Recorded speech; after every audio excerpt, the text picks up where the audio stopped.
अब हमारे पास नेक्स्ट है डायगोनल मैट्रिक्स।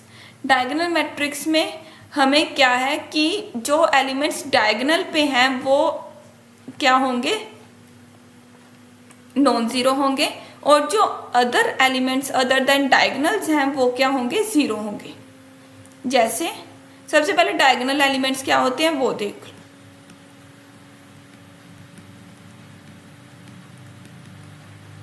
तो इसमें डायगोनल एलिमेंट्स क्या होंगे, जो एलिमेंट्स हमें एक मैट्रिक्स को टू पार्ट्स में, टू इक्वल पार्ट्स में डिवाइड कर दे, वो क्या होंगे, डायगोनल मैट्रिक्स।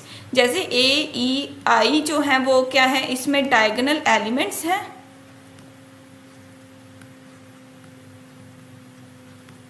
और ये जो है B C F D H I ये क्या है, non diagonal element, non diagonal entries. ठीक है, ये जो एक डायगोनल मैट्रिक्स है वो एक स्क्वायर मैट्रिक्स में ही पॉसिबल है, ये आपको ध्यान रखना है। क्योंकि अगर मैंने मान लो ये रेक्टेंगुलर मैट्रिक्स बना ली एक, ठीक है, तो क्या आप इसमें कोई भी ऐसे 2 एलिमेंट्स या 3 एलिमेंट्स चूज कर सकते हो जो कि एक सिंगल लाइन पे सिंगल लाइन पे हो, लेकिन वो मैट्रिक्स को 2 पार्ट्स में डिवाइड कर दें। ए ई चूज किया तो यहाँ पे 3 एलिमेंट्स हो गई और यहाँ पे 1 हो गई, और ई एफ चूज किया तो भी नहीं हो सकता। तो इसीलिए हम इसमें डायगोनल मैट्रिक्स नहीं बना सकते। डायगोनल मैट्रिक्स बनाने के लिए हमें जो है वो कंडीशन हमारे पास होनी चाहिए कि स्क्वायर मैट्रिक्स गिवन हो।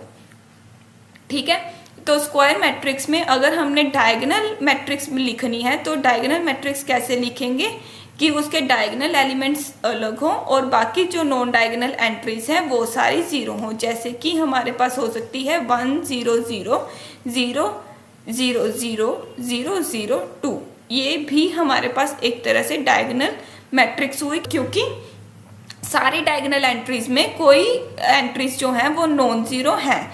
तो ये हमारे पास क्या होगी, डायगोनल मैट्रिक्स, जिसमें सारी की सारी नॉन डायगोनल एंट्रीज क्या है, ज़ीरो हैं, और जो डायगोनल एंट्रीज है उसमें कोई ज़ीरो है कोई नॉन ज़ीरो है।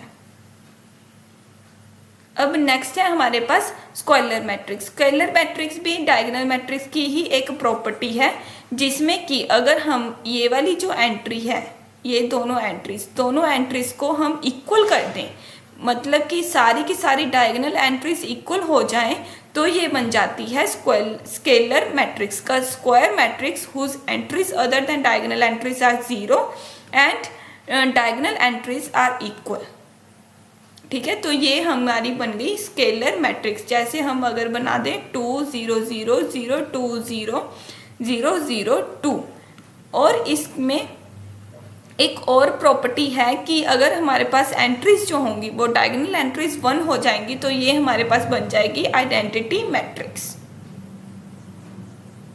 यूनिट और आइडेंटिटी मैट्रिक्स ये हम ऑलरेडी डिस्कस कर चुके हैं कि जो डायगोनल एंट्रीज हैं वो इक्वल टू 1 होंगी, नॉन डायगोनल एंट्रीज 0 होंगी। ये क्या बन जाएगी, आइडेंटिटी मैट्रिक्स। और ये क्या हमारे पास 2 by 2 आइडेंटिटी मैट्रिक्स। ऐसे ही हम 3 by 3 बना सकते हैं।